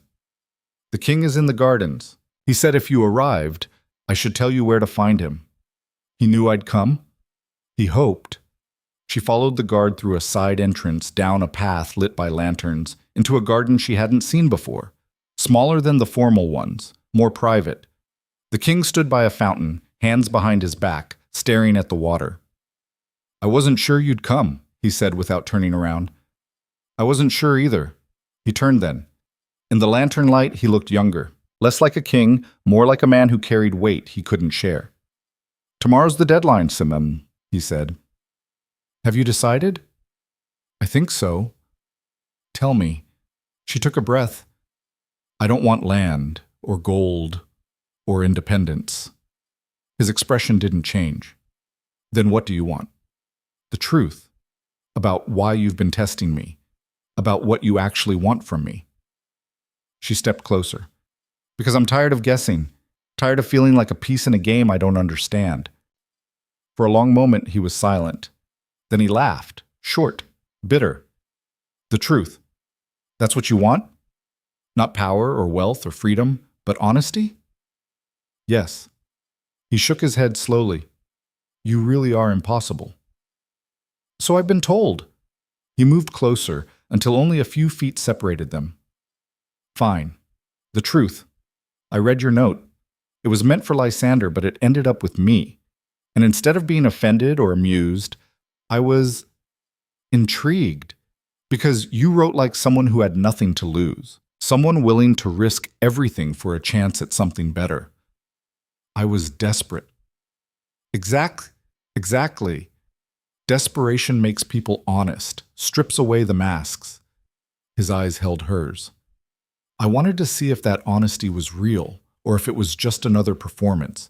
So I tested you, the tournament, the trials, the final puzzle, all of it. And? You're real. Frustratingly, dangerously real. His voice dropped. Which is a problem. Because I've spent years keeping everyone at a distance, building walls, making sure no one gets close enough to matter. And then you show up, refusing to quit, refusing to lie, refusing to be anything other than exactly who you are. Her heart was pounding. What are you saying? I'm saying I want you to stay. Not as a tournament winner, not as someone I grant a wish to, but as someone who challenges me. Reminds me what honesty looks like. He paused. But I can't ask that of you. It wouldn't be fair. You fought for freedom. I'm offering you a cage with better bars. She stared at him, at the exhaustion in his eyes, the weight he carried, the loneliness he tried to hide. What if I don't see it as a cage? Then you're lying to yourself. Or maybe you are. The words hung between them. His jaw tightened. Elrixia, listen to me. If you stay, the court will tear you apart. They'll call you opportunist, gold digger. Worse, your family has already disowned you. The nobles will never accept you. You'll spend every day fighting battles you can't win. Sounds familiar. This isn't a joke. I'm not joking. She stepped closer. You asked me what I want. Here it is. I want to stay. Not because I'm desperate anymore. Not because I have nowhere else to go. But because for the first time in my life, someone sees me as more than an obligation or a problem. You said, I'm real. Well, so are you. And I'm tired of pretending that doesn't matter. He stared at her like she'd just confessed to something treasonous. You don't know what you're saying. Yes, I do. No, you don't. You're exhausted, overwhelmed. You've been through trauma. Stop. Her voice was firm. Stop telling me what I think, what I feel. I know my own mind. Do you? Because 2 weeks ago you were writing love notes to a man you barely knew, hoping he'd save you. Now you're standing here telling me you want to stay at court. That's not rational. That's... What? Honest? She threw his words back at him. You wanted honesty. This is it. I'm not asking you to marry me. I'm not asking for a title or power or anything except a chance to stay. To figure out what this is. She gestured between them. Because something happened. In that throne room in the forest, every time you looked at me like I was a puzzle you couldn't solve. Something changed, and you felt it too. I know you did. His expression cracked, just for a second, but she saw it. Even if that's true, he said quietly, it doesn't change reality. I'm a king. You're a disowned noble with no house, no family, no protection. If you stay, you'll have a target on your back every day. Is that really what you want? I want a choice. My choice. Not my father's, not Duke Corwin's, not even yours. She met his eyes. So here it is. My wish. My tournament prize. I want 3 months at court, not as a guest, as someone with a role. Whatever role you think fits. Advisor. Strategist. I don't care. Just something real. Something that lets me prove I belong. And at the end of 3 months, if I hate it or you regret it, I walk away with land and independence like I planned from the start. But if it works, she trailed off. We figure out what comes next. He was silent for so long she thought he'd refuse. Then he exhaled slowly. 3 months? Yes. And if the court destroys you? Then I'll destroy them back.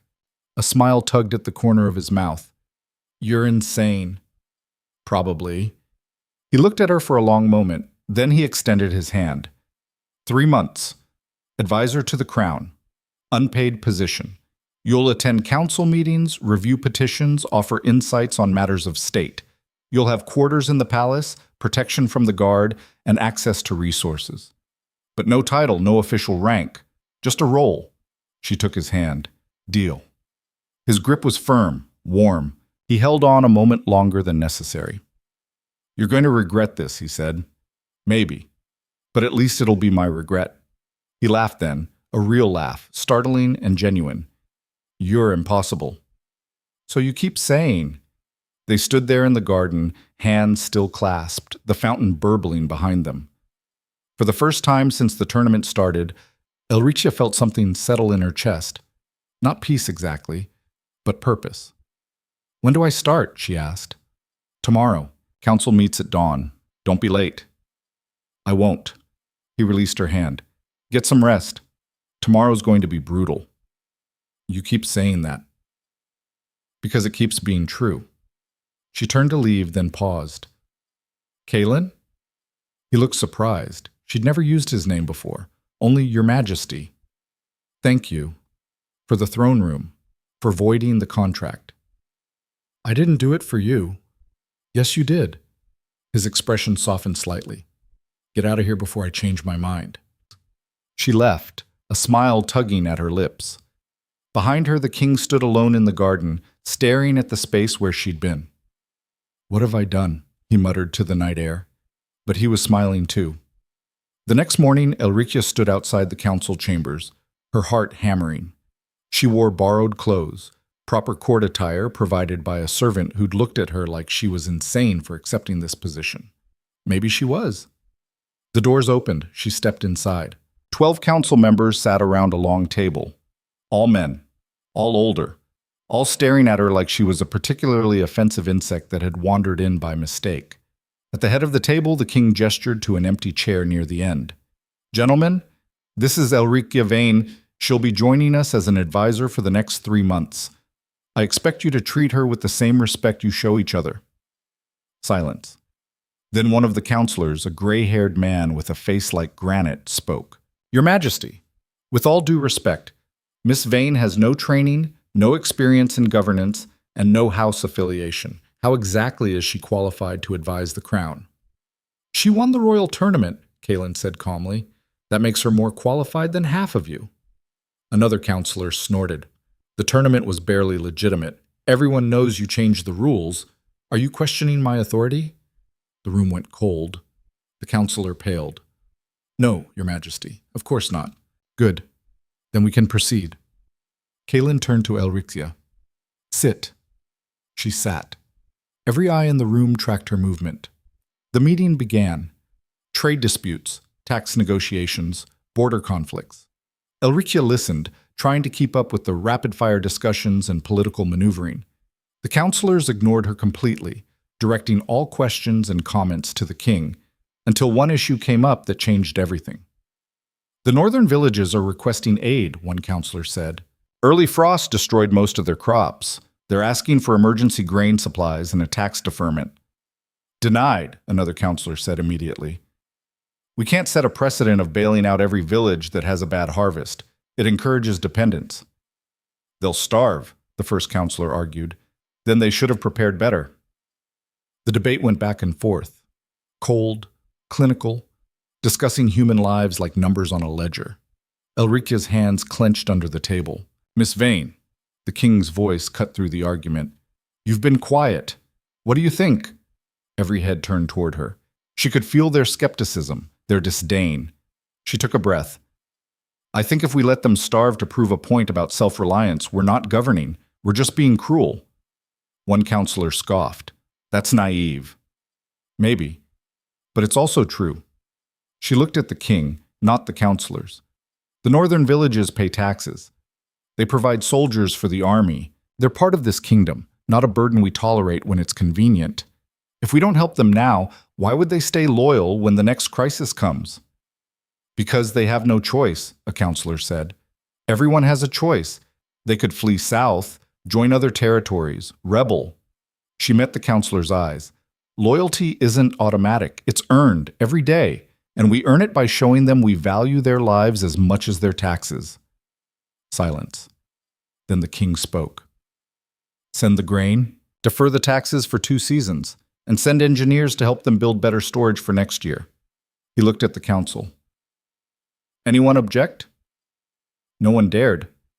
Good. Next item. The meeting continued, but something had shifted. The counselors still didn't like her, but they stopped ignoring her completely. When the meeting ended, Elricia stood on shaking legs. She'd survived, barely. As the counselors filed out, muttering to each other, the king remained seated. Not bad, he said. For your first day. They hate me. Of course they do. You're everything they're afraid of. Young, unconventional, uncontrollable. He stood. But you made them listen. That's more than most people manage on their first day. I thought I was going to pass out. You didn't. That's what matters. He moved toward the door, then paused. One more thing. There's a banquet tonight. Mandatory attendance for all court members. You'll need appropriate clothing. I've arranged for a seamstress to meet you this afternoon. Her stomach dropped. A banquet with all the nobles? Yes. They're going to eat me alive. Probably. He smiled slightly. But you'll survive. You always do. And then he was gone, leaving her standing alone in the council chamber. That night, dressed in a gown that felt like armor, Elricia entered the banquet hall. Hundreds of nobles filled the space, their conversations a low roar. Every head turned when she appeared. The whispers started immediately.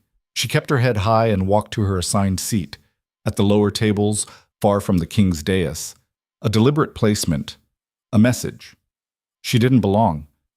The woman next to her, a lady from some southern house, looked her up and down with barely concealed contempt. So you're the tournament girl? Yes. How quaint. She turned away, engaging the person on her other side. The meal was torture. Elricia picked at her food, hyper-aware of every glance, every whisper. She didn't belong here. She'd never belong here. Halfway through the meal, a commotion at the front of the hall. Someone had stood, a young lord, drunk and loud. A toast, he called out, to our dear Alpha King, who has found himself a new pet to play with. Laughter rippled through the hall, cruel and sharp. Elricia's face burned. The king's expression didn't change, but his hand tightened on his goblet. Careful, Lord Brennan, Kaelin said quietly. That sounds dangerously close to disrespect. Disrespect? No, Your Majesty. Just observation.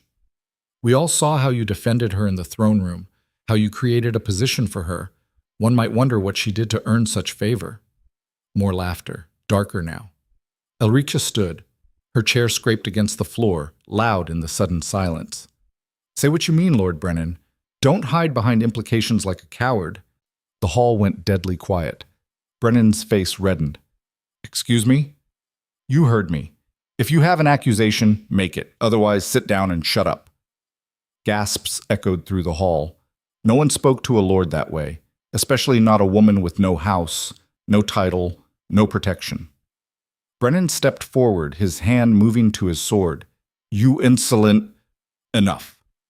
The king's voice wasn't loud, but it carried weight that silenced everything. He stood, his eyes locked on Brennan. "You will apologize to Miss Vane. Now." "Your Majesty, she—" "Now." Brennan looked around, desperate for support. He found none. Slowly, his hand fell from his sword. "I apologize. Miss Vane." "Louder." "I apologize, Miss Vane." Kaelin nodded. "You're dismissed from court for the next month. Leave."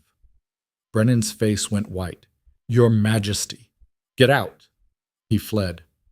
The king sat back down. "Anyone else have comments about Miss Vane's position?" Silence. "Good. Enjoy your meal." The banquet continued, but the atmosphere had shifted. Elricia sat back down, her hands trembling. Across the hall, she caught the king's eye. He raised his goblet slightly. A silent acknowledgement. She raised hers back. She'd survived her first day. Barely. But she'd survived. And tomorrow she'd do it again. She'd survived her first day. Barely.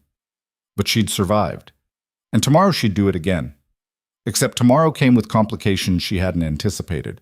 The weeks that followed the banquet were brutal in ways the tournament had never been. Physical wounds healed. Social ones festered. Every council meeting was a minefield. The counselors tested her constantly. Obscure historical references, complex legal precedents, trick questions designed to expose her inexperience.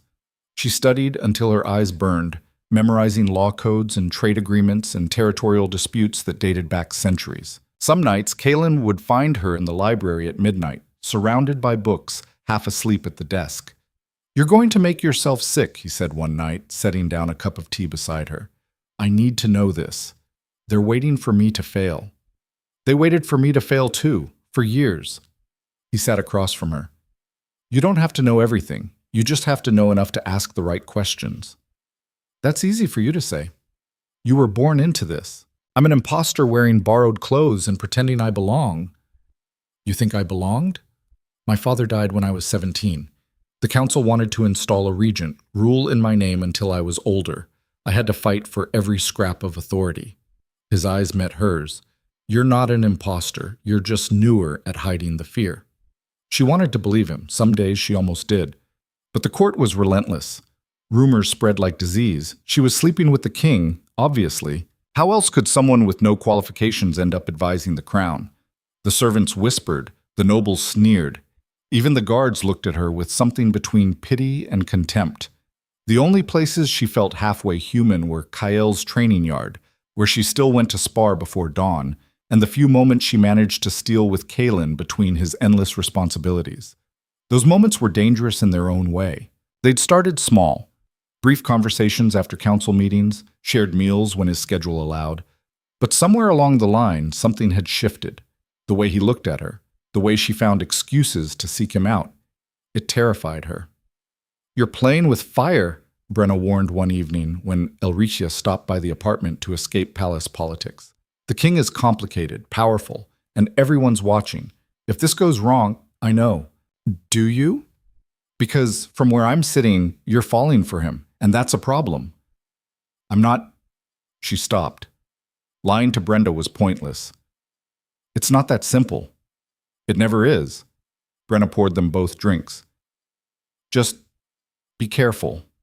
People like us don't get fairy tale endings. We get survival if we're lucky." The warning stayed with her. 2 months into her 3-month trial, everything came to a head. A delegation arrived from the neighboring kingdom of Astara, a strategic ally with a new demand. Their queen wanted a formal alliance sealed through marriage. Specifically, she wanted Alpha King Kaelin to marry her daughter, Princess Seraphine. The council was thrilled. The match made perfect political sense. Astara controlled key trade routes, had a powerful military, and the marriage would secure peace for a generation. Elricia sat through the council meeting where they discussed it, her stomach churning. "The princess arrives in 2 weeks, one counselor said. "We should begin preparations for the betrothal ceremony." "Have you asked the king what he wants?" Elricia heard herself say. The room went quiet. The counselor who'd spoken, Lord Harwick, one of her most vocal critics, turned to her with barely concealed disdain. The king's personal preferences are irrelevant when the security of the kingdom is at stake. Are they? Because last I checked, he's not a chess piece you can move around the board. He's a person. A person whose duty is to his kingdom, not his personal desires. And if those desires affect his ability to rule, if he's miserable in a political marriage, how effective do you think he'll be? That's not your concern. Actually, as his advisor, it's exactly my concern. Harwick's face reddened. You've been here 2 months. You have no idea what this kingdom needs. I know it doesn't need a king forced into a marriage he doesn't want. I know that much. Enough. Kaelin's voice cut through the argument. He'd been silent until now, watching the exchange. Miss Vane raises a valid point. My personal investment in this alliance matters. I'll meet with the princess when she arrives. We'll discuss terms then. Your Majesty, Harwick pressed, the longer we delay, I said we'll discuss it when she arrives. His tone left no room for argument. Meeting adjourned. The counselors filed out, most of them shooting Elricia looks that could curdle milk. When the room emptied, only she and Kaelin remained. That was reckless, he said. I know. Harwick's going to use this against you. He's been looking for an excuse to push you out since day one. Let him try. He studied her for a long moment. Why did you defend me? You could have stayed quiet, avoided making more enemies. Because they were talking about you like you don't matter, like your feelings are irrelevant as long as the politics work. She met his eyes. That's not right. It's how monarchy works. Then maybe monarchy's broken. He laughed, short and bitter. Maybe it is. He moved toward the window, staring out at the capital. The princess will arrive in 2 weeks. The council will push for an immediate betrothal. And I'll have to decide whether the kingdom's security is worth spending my life with someone I don't love. The word hung between them. Love. Do you want to marry her? Elricia asked quietly. No. Then don't. It's not that simple. It could be. He turned to face her. Could it? Because the last time I checked, I'm a king with responsibilities. And you're an advisor with no house, no title, and no future at court after your 3 months' end. The words stung. She'd known it was coming, the reminder that this was temporary, that she didn't belong, but hearing it out loud still hurt. Right, she said. I forgot my place. Elricia, I should go. I'm sure you have preparations to make for your future wife. She left before he could respond, anger and hurt burning in her chest. That night, she seriously considered walking away, taking her land and independence and disappearing before things got worse. But something stopped her. Maybe stubbornness, maybe stupidity, maybe something else entirely. Princess Seraphine arrived with a procession that took an hour to enter the city. Carriages, guards, servants, a display of wealth and power designed to impress. The princess herself was beautiful, golden-haired, graceful, every inch a perfect royal match. The court fawned over her immediately. Elricia watched from the edges of the welcoming ceremony, invisible among the crowd of lesser nobles and officials. Seraphine smiled and charmed and played her role flawlessly, and Kaelin stood beside her, every inch the perfect king. Elricia left before the ceremony ended. The betrothal negotiations moved fast. Too fast. Within 3 days, the council had drafted terms. Within a week, they were pressuring the king to sign. Elricia stopped attending council meetings. She told herself it was to avoid conflict. Really, she just couldn't stand watching them plan his future with someone else. She spent her time in the library instead, buried in old records, looking for anything that might help someone, somewhere. It was easier than thinking. You're hiding. She looked up. Kaelin stood in the library doorway, arms crossed. I'm working. You're avoiding me. Can you blame me? He sighed and came closer. The betrothal contract is ready. They want me to sign it tomorrow. Her hands stilled on the book in front of her. Congratulations. Elricia must... What do you want me to say? That I'm happy for you? That this is what's best for the kingdom? She closed the book harder than necessary. Fine. It's best for the kingdom. Sign the contract, marry the princess, live happily ever after in your political alliance. Is that really what you think I want? What you want doesn't matter, remember? You said so yourself, duty over desire. I said that because I was trying to protect. He stopped, ran a hand through his hair. This is impossible. What is? This, you, everything. He moved closer. Do you have any idea how difficult you've made things? I had it figured out. Keep everyone at a distance. Make decisions based on logic, not emotion. Rule effectively, die alone. Simple. Sounds awful. It was manageable. And then you showed up with your terrible note and your stubbornness and your complete inability to quit, even when any sane person would have walked away. Sorry for inconveniencing you. You should be, because now I'm standing here, the night before I'm supposed to sign a betrothal contract, and all I can think about is how much I don't want to. Her breath caught. Kaylin, I'm not signing it. The words fell like stones. What? The betrothal. I'm not signing it. I'm telling the council tomorrow that I'm declining the match. You can't do that. Astara will see it as an insult. The alliance will survive. Or it won't. But I'm not spending my life in a marriage I don't want just to keep the council happy. His eyes held hers. I'm done pretending my personal feelings don't matter. I'm done letting other people decide who I should be. The council will fight you. Let them. They'll blame me. Say I manipulated you. I don't care. You should, because they'll make my life impossible. He kissed her. It wasn't gentle. It wasn't careful. It was desperate and fierce, and everything neither of them had been brave enough to say out loud. When he pulled back, they were both breathing hard. There, he said. Now they'll have something real to gossip about. She stared at him, her mind spinning. You're insane. Probably. This is going to cause chaos. I know. The council will revolt. Half the court will think you've lost your mind. I have. He cupped her face in his hands. Because of you. Because you're impossible and stubborn, and you make me want things I thought I'd given up on, like being seen, like being chosen, not inherited. Tears burned behind her eyes. I'm nobody. I have nothing to offer. You have everything. You're honest, real. You fight for what you believe in, even when the entire world tells you to quit. His thumb brushed her cheek. That's worth more than any political alliance. What happens now? I don't know, but we figure it out together. The council meeting the next morning was exactly as catastrophic as predicted. Kaylin announced his decision to decline the betrothal. The room exploded. Your Majesty, this is madness. The alliance with Astara. What possible reason could you have? Because I've chosen someone else, Kaylin said calmly. Silence. Then chaos. Who? When? This is unacceptable.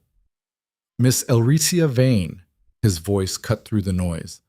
I'm formally announcing my intention to court her, with the goal of eventual marriage. If the room had been chaotic before, now it was bedlam. Counselors shouted over each other. Someone knocked over a water pitcher. Lord Harwick looked like he might have a stroke. Elricia sat frozen, her heart hammering so hard she thought it might break through her ribs. Your Majesty, Harwick finally managed, his voice strangled. She has no house, no title, no... I'll grant her a title. House Vane may have disowned her, but I haven't. This is unprecedented. So was her winning the tournament. Seems to be her specialty. The court will never accept. Then the court will learn. Kaylin's voice dropped. Dangerous. I've spent years doing what was expected, making strategic decisions, putting duty before everything else, and I'm done. If the crown is supposed to represent the kingdom, then it should represent all of it, including the parts that fight their way up from nothing, including the people who refuse to quit even when everything's stacked against them. He looked at Elricia, including her. The meeting dissolved into arguments that lasted hours. By the end, nothing was resolved. The council demanded time to consider. Astara would be insulted. The political ramifications were enormous. None of it mattered, because when Elricia left that meeting, she wasn't invisible anymore. She wasn't tolerated or dismissed or treated like a temporary inconvenience. She was seen, chosen, claimed. It was terrifying. The next weeks were chaos. Astara's delegation left in outrage, though the queen stopped short of declaring war. The court split into factions, those who supported the king's decision and those who saw Elricia as a dangerous upstart who'd seduced her way into power. The truth, as usual, was messier. She and Kaelin didn't have some grand romance unfolding in secret. They had stolen moments between crises. Arguments about policy that turned into something else. Long nights working through problems neither of them could solve alone. It wasn't a fairy tale. It was two broken people trying to build something real in a world designed to tear them apart. "You're still here," Brenna said one evening when Elricia visited. 3 months had passed. Her trial period was over. "I'm still here." "Why?" Elricia thought about it. "Because I stopped fighting for survival. Started fighting for something else." "What?" "A future. A real one. On my terms." Brenna smiled. "You always were stubborn." The formal announcement came 2 months later. An engagement. Not a betrothal contract negotiated by councils, but a choice made by two people who'd decided they were done letting other people write their stories. The ceremony was smaller than traditional royal weddings. No massive procession, no weeks of celebration. Just witnesses and vows, and two people promising to choose each other every day, even when it was hard. Especially when it was hard. Elricia stood in a gown that actually felt like hers, not borrowed, not a costume, and looked at Kaelin, the man who'd read her desperate note and decided to test her instead of dismiss her, who'd watched her fight and bleed and refused to quit. "You ready for this?" he asked quietly. "No, you?" "Not even a little." She laughed. "Good. We'd be terrible at it if we were sure." They said their vows, exchanged rings, became something new. Not king and subject, not ruler and advisor, partners, equals. Two people who'd fought their way to each other through blood and politics and sheer stubborn refusal to accept the lives they'd been handed. When Elricia walked out of that ceremony, she wasn't a disowned daughter anymore, wasn't an outsider playing at belonging. She was a queen, not because she'd married a king, but because she'd refused to let anyone else define what she could be. The court eventually adapted. Some nobles never accepted her. Others grudgingly respected the fact that she'd earned her place through the hardest trial possible, not birth or marriage negotiations, but actual combat and survival. The council meetings remained brutal. Elricia never became one of them, never played their political games the way they expected. But she learned to use her outsider status as a weapon. The one person in the room willing to question everything, challenge assumptions, force them to justify their decisions to someone who hadn't been raised to accept that this was just how things worked. She also used her position to change things. Small victories at first. Better support for northern villages, reforms to the tournament so it wasn't a death trap, opportunities for people without titles to prove themselves. Not a revolution, but shifts, cracks in a system that had been rigid for centuries. One afternoon, 2 years after the wedding, Elricia stood on the palace balcony overlooking the capital. Behind her, she heard footsteps. "You're thinking too loud," Kaelin said, joining her. "Just remembering." "What?" "That note. The one I wrote to the wrong person." She smiled. "Best mistake I ever made." "Same." He put his arm around her. "Though I'm still not convinced you're real. You might be a particularly vivid hallucination.